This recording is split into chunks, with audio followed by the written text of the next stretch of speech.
Hello, welcome to the Razor's Edge. This is Hutch. Today my interview is with Lee Aaron, Canadian singer-songwriter who's been in the music business for more than 40 years.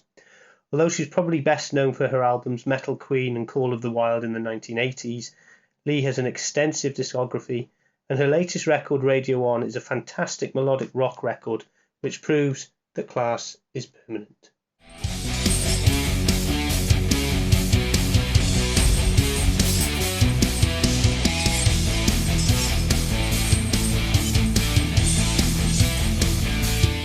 A real pleasure to speak to you today, and thank you very much for taking the time to have a chat with me.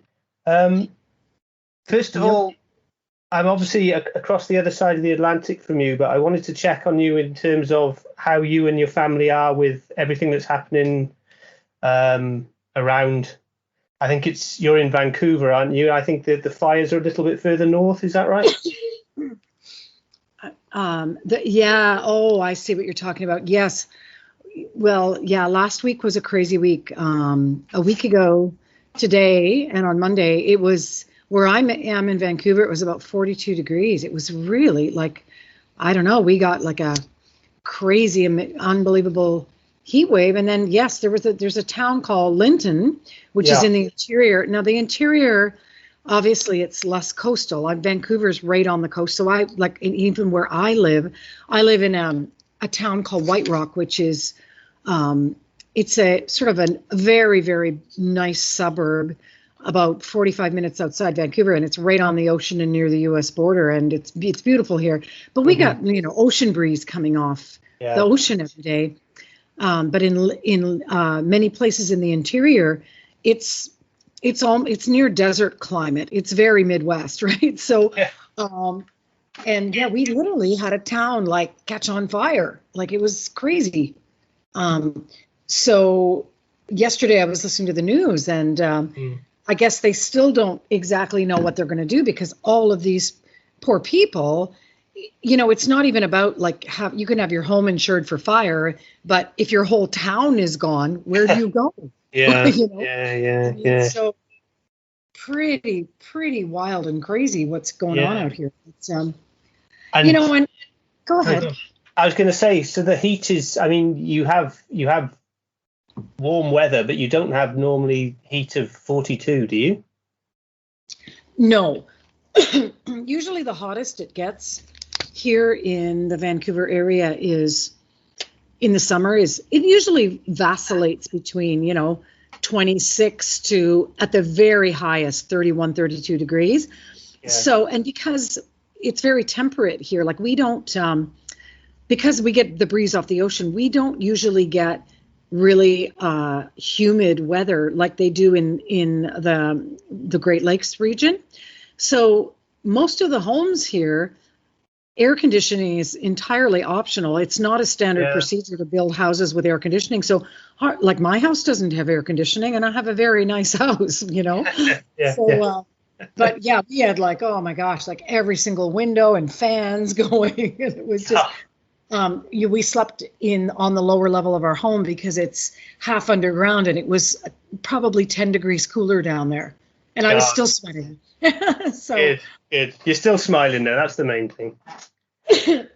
We are, but it was just, I guess we've had temperatures close to that hot, like 100 years ago, but this was real, like some super fluky heat wave. And, so I don't know that I would, believe me, I'm a big believer in climate change, but I don't know that I would attribute that entirely to climate change. It's just, we've had heat waves like that in the past. I think it was just like a fluke thing. So anyway. Great. Good. Well, I'm glad you're all safe and well, and I'm not even going to talk about the pandemic for the time being, because I'm sure you're fed up of talking about it as much as I am. But let's move on to some other stuff. Obviously, about your music is the main reason we're talking to you today, and I want to come on to the album in a little bit. But I'm luckily of an age that I can actually remember when the Lee Aaron project was first released in 1982, and you obviously have sung since you were a young child. 5 years old, I think, was when you started singing. Not obviously, I think was that when you first started performing as a child? Yeah, well, I my mother sang around the house to us all the time. My mother loved to sing, and my mom was very involved in church choirs throughout her life. So that was my first exposure to music, because my dad can't sing his way out of a paper bag. he can build anything, but he's, music talent is not his gifting. But anyway, so yeah, I just always was, when my mom was singing, she was happy. And so I equated singing with happiness and joy when I was a kid. So, I mean, just a silly story. When I was, 5 years old, my kindergarten class was doing a recital, and the teacher gave us the option of working together with other children or doing a little dance routine to, a baton show, or if you wanted to prepare a poem or something on our own. And I was just like, no, I'm going to sing a Christmas song all by myself, because I'd heard my mother always sang Christmas songs around the house, getting close to Christmas. And I came home and I told my mom, I'm going to sing I Saw Mommy Kissing Santa Claus. And she's like, okay. And she said, I locked myself in this broom closet day after day and practiced. And she said, truthfully, I actually wasn't that good. I was a little bit out of tune, but I was very tenacious and determined I was going to pull this off. Yeah. And she said the night of the recital, her and my dad came, and she was a bit nervous. I was going to get up and kind of, do the alfalfa route from Little Rascals routine and sing completely out of tune. But she said, when I got in front of people, she said, I sang amazing. She said it was like a transformation. And I think at that moment, I knew I found my calling. That was just, and I guess I went forward through my life. Yeah. Doing a lot of, I did a lot of musical theater and, choirs and anything I could get myself involved in. But it was sort of never a question in my mind that I wasn't going to be a singer, because I just sort of went forward with absolute blind ambition and spirit that this is what I was going to do. So it never really occurred to me that I couldn't do it. Amazing. And then obviously you moved into the kind of rock world with the first album, and obviously you had some pretty high profile Canadian musicians on board at the time, Santas and Rick Emmett and people like that. How did that all come about that you managed to get into that kind of music and get the album out? What was the journey like around that? Well, I had been discovered by a gentleman that became my first manager when I was 17, singing at the Chinguacousy band shell. It was a local band shell between two neighboring towns where I lived in the Toronto suburbs. There was Brampton and Bramalea, and my band at the time was comprised of sort of the prodigies from the music courses in the high school. Okay. It was two guys from the Bramalea Music high school course, and my high school was myself and the bass player, the Central Peel course, and we had put a band together when we were like 15, 16. I was 15. The guys in the band were a little bit older, and we were playing. We managed to land this concert as part of a local concert series, and somehow my manager from Toronto, who discovered us, he'd gotten wind of the band because we had a 4-track recording machine, and we were recording our own demos and original songs by then. And I think we'd entered something in a Q107 contest. It was a local radio show contest out of Toronto, and he'd heard the band and gotten wind of us. So he came out to this show and basically discovered me. I guess that there's not really another word for it. At the time, I was playing keyboards and saxophone, and I was only singing half of the material because my guitarist at the time, George Bernhardt, who was involved on Metal Queen, he was in the band at the time and singing half the material. And my manager took me and, he just said, you have the better voice. You're the person that needs to be the front person of the band. He took me out from behind the keyboards. He said, you can't be hiding back there from behind the keyboards for half the show. You need to be the front person. And we went on the road. Unfortunately, the guys in my high school band acted quite immaturely the first, few months we were on the road. They all thought they were in the Who. They were throwing TVs out hotel room windows. Okay. And he's like, we got to fire these guys because they're behaving like a bunch of idiots. We need to put you with more mature players. Yeah. And I mean, that was heartbreaking for me because they were my high school buddies. But at the same time, I understood from a business perspective, these are dumbass things to do. But they were my high school mates, right? And I had no control over them. Yeah. So he put me together with a bunch of mature players and started planning for my first album. Yeah. So I do have to give him a lot of credit for that. Mm-hmm. He put me together with other acts that he was working with. Santers, he worked with Frank Soda. Frank Soda wrote me a song. The guys in Moxie, he sort of dumped me into a room and said, you're going to write songs with these guys because they're seasoned players and they know what they're doing and they're talented. And that's basically how my first album came about. Of course, George Bernhardt returned to the band after some, growing up exercises, going and, cutting his teeth with some other bands. And then we wrote Metal Queen together. That was my second album. Yeah. So what was that like, when you were all of a sudden you were thrust almost, as you said, into a room with seasoned players? Were you confident in writing the songs? Were you able to hold your own, or were you a little bit in awe of some of those players at the start? Well, I was young. I was very young. I was like 18 years old when I was writing that record. I think it came out when I was 19. So as an 18-year-old young girl, I was really like, kind of shy and in awe of these guys that were so seasoned, but I was very, very hungry and very eager to learn. Yeah. And I did have already a few years of songwriting chops under my belt because, even though we did a lot of covers in my very first high school band, we were moving in the direction of writing our own original material. I could operate a reel-to-reel recorder machine. I knew how to overdub myself. I was learning recording technology when I was quite young.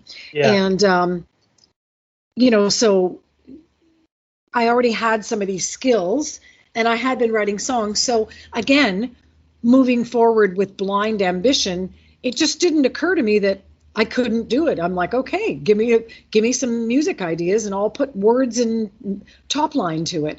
And I did. I look back now and I kind of laugh at some of those songs because they were obviously, my worldview and my perspective on songwriting has changed quantumly since that time in my life, as we all do. I think the only person that's consistently written mature material throughout their entire career is Bob Dylan. I was no Bob Dylan when I was, 18 years old, but I mean, obviously, wonderful learning curve for me. It was a great experience, and I'm really grateful for those experiences in my life. Sure. It's obviously been well documented, and I don't want to dwell on it too much about some of the kind of exploitation of your image during the 80s. And I saw a picture on Google Images the other day, which was a picture in Kerrang that I had on my bedroom wall when I was 13 of you at the Reading Festival in that black leopard print blouse with the vest with the leather trousers. So I'm just wondering, looking back on it now, obviously there's no point regretting your past, but how do you feel about the way in which your image kind of became the focus a little bit during the mid 80s around Metal Queen and Call of the Wild, that kind of thing? Well, let's be honest, it wasn't a little bit, it was a lot, Yeah.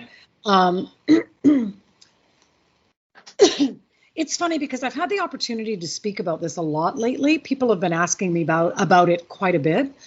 And interestingly enough, there's a Canadian industry magazine called FYI. It's kind of replaced the Record or Billboard here. It's an industry magazine, and it's all online now. And I was recently, just like yesterday, asked to write an article for the magazine about the exploitation of women in the 80s and what it was like being a girl rocker. And for years, I hated this question. I really did. I hated because I thought I'm not going to make excuses or apologize for the past. It was what it was. And this was my answer for the longest time, was that don't ask me about that. It wasn't unlike being a man, and I survived those years and I got through it. And let's move on and talk about something real. But in light of the Me Too movement, Yeah. and the fact that, it's coming to light, all of the, bizarre behavior that was considered the norm in the film industry, let's be honest, the music industry was rampant with unacceptable behavior and unacceptable exploitation of women. It's interesting. I came across a Kerrang photo from the 80s. It was the mid 80s. It was myself and a bunch of female, I think it was a couple of the ladies from girls' school, a couple of other, the girls in Rock Goddess. It was a couple of other, I think it was mostly Brit women at the time who were in the 80s rock industry. And, the truth is, behind the scenes, we were all we were writing our own songs. We were, working hard at becoming good on our instruments and, our craft. But this picture was a Christmas photo, and we're all sort of decorated in tinsel and, Christmas decorations. And the title, I know that we were not aware at the time the moniker that was going to appear above that photograph. The title of that picture says Christmas Tarts. Yeah, and I think I can remember it. Yeah. I had to laugh when I saw it. I thought, oh my gosh, had we known we were going to be called Christmas Tarts, would we have agreed to do it? Yeah. But that was acceptable in the 80s. It's just nobody batted an eye. And the reality is now it's like that's pretty low, really. Yeah. We were to a large degree reduced to, a wiggle and jiggle show in the 80s. We were, the focus was on exploiting how we looked. Many of the male artists, if women appeared, women were kind of reduced to being a sex object, a groupie, the band girlfriend, or the sex symbol. And we were not, many of us were and myself included, totally serious about the music we were creating. We wanted to be taken seriously as musicians, but because of the sexist marketing in the 80s, to a large degree, that eclipsed what we were doing musically. And looking back now, am I kind of pissed about it? Yeah, I am. I think that we fought very, very hard to break through those barriers. Yeah. And we, when we finally did, the whole landscape of music changed to grunge. But we opened doors for Shirley Manson from Garbage, from Alanis Morissette, Avril Lavigne. All of these 90s girls came along, picked up guitars and wrote angry songs. And they were suddenly they were taken seriously as musicians, whereas battling against that sexist marketing in the 80s, it was so hard for us. I remember, well, put it this way. My worst experiences with that were in the very inception of my career as a very young girl, between, I would say, 1980 and 1985. When I wrote the song Metal Queen, it was meant to be a song of empowerment for women. Yeah, I know it was about being the matriarch, about, God damn it, we can do this as good as men. We can be musicians in our own right. We can be symbols of power. That's what that song was about. But because that video came out at the infancy stages of Much Music and MTV, my video was sandwiched in between, girls in bikinis being sprayed down with water, washing male rock star cars. They were the ornamental aspect of the video. And, Wasp, with a topless woman on stage, chained up with a bag over her head, being set on fire. Yeah. And so most young men who were fans of rock music at that time looked at that video and went, oh, Lee Aaron is, the message they got was, I am self-proclaiming myself to be your metal goddess sex symbol. Yeah. That was the message that was being heard, but it's not the message. That was not my intent. with that song and that video. So years later, I'm talking about this going, I think the reason that song hopefully has survived the test of time is because for many people, it was their anthem of empowerment. Right? Yeah. I mean, it was, if I'm right, it was based on the film Heavy Metal, with the scene in there with the female character fighting back, wasn't it? So yeah, absolutely. Yeah. So I'm really glad that you are still pissed about it, because there's been a movement over in the UK in the last 18 months where, again, in parallel maybe with the Me Too movement, with female musicians coming out and revealing that they're still fighting against some kind of the misogynistic approach and the chauvinistic approach, in terms of the female guitarist who turns up and is asked who she's carrying the guitar for and all that kind of thing. From your point of view, having been in the business a long time now, 40 years, it's a long time, are the attitudes, have they shifted enough for you, or is there still more work to do from the music industry and the rock music in particular, which still has a kind of male dominated audience in a lot of areas? Well, it is still a problem everywhere, but it's more of a problem in hard rock than any other genre.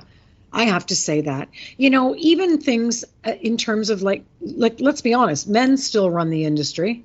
It's no secret, they do.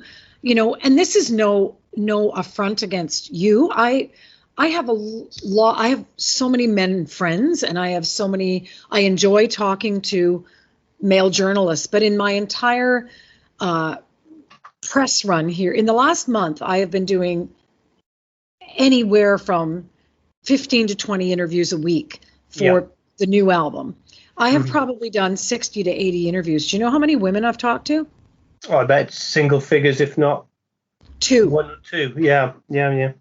Because I don't know why. They just don't seem to get these jobs, or I don't know what it is. And, and then again, like, even on, how do I explain it? Like, throughout my career, I have been harassed, groped, attacked, assaulted, catcalled, ignored, dismissed. Yeah. Like, that's not happening nearly as much anymore, which is wonderful. So I think men's attitude in general has changed toward women, in that men are a little bit, the whole thing that happened with Harvey Weinstein is struck the fear of God into a lot of men, where they're like, I better be careful what I say and how I behave, because I can't get away with any ass slapping anymore. That was an acceptable practice. Do you know how many times I got slapped on the ass by a promoter or someone just going, and it was supposed to be taken as a compliment. You have a cute ass, that, and like, give me a break, but I'm sure you remember those days. Yeah. And but I'm still experiencing, the internet and social media has provided a forum where, you can still be a total asshole. Like, I'm sorry, if I'm allowed to say that. Yeah, cool. Because you can have a fake name and there's no filters online. So for instance, when the first initial press release went out for Radio On, there's a big US rock and roll universal big online outlet called Blabbermouth, right? Yeah, I know Blabbermouth. Yeah. Of course we all know Blabbermouth. So the press release went out, Blabbermouth printed a bunch of stuff about me, and while I got a lot of very complimentary things said, I had people asking, did she have face surgery? I had men saying that I was only good for one thing. I got called a MILF. I got, it's like, how is this okay still? And I mean, honestly, to be a woman in this industry, you have to develop a very thick skin, because you're opening yourself up to being, anybody saying anything about you. And Yeah. you know, for me to go online and try to engage and fight back, it's just not worth it. You Yeah. know, it's I've Sure. learned that about social media. Uh-huh. Anyway, I'm sorry, I'm not trying to be negative. But yeah, I do have still some strong feelings around this, and large degree because of what I went through as a kid, right? I don't think it's about being negative. I think it's about explaining and educating, and you know, if that is Mr. Groper's sister, mother, wife, whatever, how do they feel about it? And I think certainly the conversations over here have been around, let's just try and turn it around and put it into that kind of perspective and see how they respond then. And hopefully we're changing the mindset, probably not as quickly as a lot of us would like, but we are certainly trying to get that opinion across. And it's about also exposing people to more female artists on their merits rather than on their looks, which is what we've talked about already. Well, it's almost like a curse, you know, if you're attractive. Yeah. And but the funny thing is, you know, that's the expectation, you know, because, you know, if you're overweight or not attractive, then you open yourself to a whole other, you know, level of criticism, you know. Yeah. Which is crazy. You know, when I have been a songwriter my whole life, you know, and I remember on my 6th album, Some Girls Do, being in my manager's office, and he was fielding a phone call from another Canadian manager who managed a young female artist who was looking for hit songs. And the question to him was, who wrote the hit for Lee? Can you put me in touch with that songwriter? And it's like, well, that would be me. Yeah. You know, and I was just pissed. He got off the phone and I'm like, are you kidding me? I'm on my 6th album and people are still asking you who writes my songs? And, you know, an interesting thing is that the last few press releases for my albums, this particular press release that came out for Some Girls for Radio On. Yeah. I know that, you know, the powers that be, the management team I'm working with, they're like, oh, we got to tell him that it was mixed by Mike Fraser. That's such a good hook because, you know, he's such a talented guy. And, you know, he just did the AC/DC Power Up album and blah, blah, blah. And I'm like, I said, yes. Okay, guys. Yes, that's a great talking point. But, you know, I produced the album. I was going to say it was produced by you, so right. And I hired Mike Fraser as the mixer because I thought he would be the best man for the job because I'm in charge of this ship, right? Yeah. And like, I'm not trying to like pat myself on the back here, but on my previous press release for Diamond Baby, again. And the album before that, I was the producer as well. But the emphasis was around John Webster, you know, who'd worked with all these wonderful bands in Vancouver. And so I ended up talking about John Webster over and over and over again. And I thought, you know, why are we trying to downplay the idea that I produce my own albums? Because this time I just said, no, let's put it right in the press release. I produced my last 6 records. Nobody ever asks me about being a producer. I want to talk about this. I think it's like, I need to talk about this for women in the industry. Yeah, you know, absolutely. Nobody ever asks me about it. Well, I'm glad you are raising all these points because I think that's the only way to do it is to get it out there. Obviously, you moved away from the kind of rock world in the 90s and the early noughties and moved, you know, with Too Precious and then obviously the jazz and blues stuff. And listening to some of your back catalogue in the last couple of weeks, I spent quite a lot of time with Beautiful Things, which is an absolutely lovely album to listen to. Was that time away from the rock world something you needed at the time? Yeah, you know, I moved away. You know, everyone's career kind of fell off the edge of a cliff in the 90s because grunge happened and anybody that was attached to hard rock or corporate rock from the 80s, it was hard to get arrested. So I, licked my wounds for a year. I was a little bit depressed, and when I came back, I just went back to my roots. I started singing jazz and blues. I wanted to explore the music that influenced the artists that influenced me, you know? Yeah, And, yeah. I've said this on many occasions, like, who do you think Jimi Hendrix was listening to before he went and plugged his guitar in and turned it up to 11? Well, it was, Chuck Berry and Bo Diddley and Howlin' Wolf, so I wanted to go explore the artists that influenced the artists that I loved. The Who, the Rolling Stones, Zeppelin, they were all influenced by these guys. And I think that was a great portion of my career. I think it made me a better singer, songwriter, and performer. And I love being able to reference those things and pull them forward. And you hear those little bluesy influences in a lot of the music that I'm writing and recording today.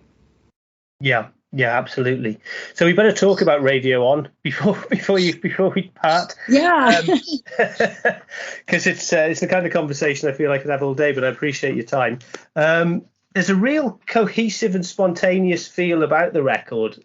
Every part of it seems to be really harmonious. Now, I really like the fact that you're working together with Sean David and obviously with John for some time now. But I really like the way that your press release said that you kind of got together and recorded it live and kind of then had to finish it off in your home studios and stuff. Was that slightly different to how you normally record albums?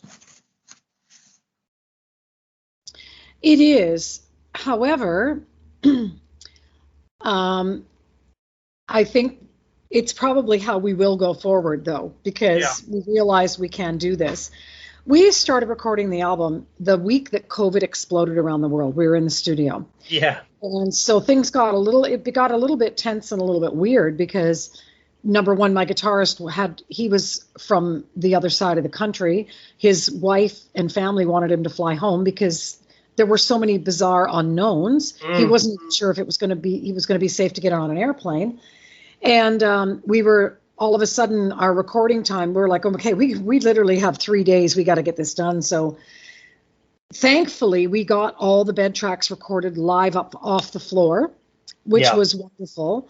Sean flew home. I remember my last night in the studio, the drum tracks and bed tracks were done, and I was using my last day there to record the piano tracks for 21 and a couple other songs. And my husband called and he's like, maybe you should pick up toilet paper on the way home. And I'm like, okay. And so I stopped at a Safeway, masked up on the way home, and there was no toilet paper, no pasta, no canned goods, no meat. I panicked. I bought into the hysteria for a couple, for a nanosecond, and I bought a couple of turkeys because I was like, at the very least, I'll have a turkey to cook, right? But then we ended up going back home and having to record the rest of the tracks in home studios. Yeah. Now, the good news is that we all upgraded our home studios to have world-class equipment, and we realized we can do this. So the lovely thing, it's amazing to be able to go down into in my pajamas and record a keyboard track or a background vocal track, and if I don't like it, I could erase it and do it again the next day. Yeah. So that was the beauty of that. So we had the luxury of time. Yeah. That's what so many musicians that I've interviewed during the pandemic have actually found. They've been able to do demos of vocals that they wouldn't normally do and that kind of thing. So there are a few positives, I suppose. Yeah, so that was a beautiful thing, and I'm really pleased with the result. I'm really happy with the way Radio On turned out. I think it's got a great energy to it. Working with Mike Fraser was wonderful. The guy gets beautiful, sparkling, organic sounds, and that's what we really wanted on this album. We wanted it to sound like real humans playing together because so many albums these days don't sound that way. I think that's one of the key things that does come out, although there are plenty of different themes in the album. So obviously you've got Soul Breaker, which is one that grabs the attention early. But one of the ones that stood out to me was some of the guitar work on Mama Don't Remember, which is absolutely beautiful. And then you've obviously got Devil's Gold, which is a real classic smoldering. And then there's the Russian Doll as well, which has got that kind of jive to it, which it's just fabulous. Oh, thank you. Yeah, well, when I make records, it's not my goal to, it's never been my goal to make an album that, is the same from start to finish. Yeah. I like to take the listener on a journey. I mean, don't get me wrong. I think it all still sounds like Lee Aaron, but I mean, if you listen to, let's pick a real classic album like Rumours, Fleetwood Mac, it meanders stylistically quite a bit, but it still sounds like Fleetwood Mac, every bit of it. But you've got everything from kind of almost like, pushing the envelope of bluegrass to, blues rock to, pop on that album. And but it still all sounds like Fleetwood Mac because of Stevie's signature voice and Lindsey Buckingham's playing. So I think that I've always I strive to make albums that take the listener on a journey like that. Sure. That have different moods and flavors. I appreciate that. Yeah. One final question. You are nowadays on your social media, obviously balancing being I think the words you've used is motherhood and rock and roll. You're often talking about how proud you are of your children, and obviously the world as well in the rock music. Is that still a challenge to balance it all when the pressures now of having to promote the album and everything come around? I think probably it's more of a challenge balancing the live work, because I have to go out of town. So, through my children's youth, it's funny because I played a show with Heart a few years ago, and that was my big question to Nancy Wilson when we were hanging out backstage. I was like, how do you do it? Like, her twins were about 10 or 11 at the time, and she's like, hey, man, you become a weekend warrior, she said. You're like the soccer mom all week, driving your kids around to activities, and then, Saturday morning you get on a plane and you fly to Arizona and you do a show, and then you go fly somewhere else Sunday, and, grandma's watching the kids, and then you fly home, late at night after the show on Sunday night, and then you're there Monday morning. And I thought, okay. And so I really took that to heart, and it's a philosophy that I adopted. So I always joke and I say I'm always on tour and I'm never on tour. So I don't tour the way that I used to, which is back-to-back nonstop dates. But what I do is I do a lot of isolated pockets of shows, and I've managed to make it work that way. And it works really for everyone in my band because, Sean, my guitar player, Sean, has a young family. My Dave Reimer has a son. He's older now, but, when he started playing in the band, he was, his son was like 6 years old. So, so it's sort of been a method that works for everyone. Yeah, sure. So I'm still able to go do the, good festivals. What I do avoid is I avoid doing little club runs everywhere, and I only pick the big shows that make the most sense, where I can reach the most people. Absolutely. Lee, it's been an absolute pleasure to chat to you. I could talk to you. I've got loads of other things to talk to you about, so no worries about that. The album is due out in the UK in about 2 weeks' time, I think. Is it already out over in your part of the world? July 23rd, the album July 23rd, officially drops, and that's when you should be able to see it in the remaining brick and mortar stores, hopefully. But it is available for pre-sale online right now. So if you go to either leeaaron.com, which is my website, you can connect to all my socials. But if you follow me, Lee Aaron Music on Facebook or leeaaron.music on Instagram, there's a link in my bio, a link tree that'll take you to all the pre-sale outlets, and you can pick it up now and you can see all the videos and hear all the singles. Indeed, and I've already done it, and I have the vinyl on pre-order, so I'm looking forward to getting hold of it. It's a fabulous record, as I've said. I wish you every success with it. I don't think you'll need it because it is a brilliant album, and it's really one that's very diverse but also really enjoyable to listen to. Have a great rest of the evening, day, whatever time it is with you now, and thank you very much for speaking to me, Lee. Okay, thank you so much, Paul. You take care.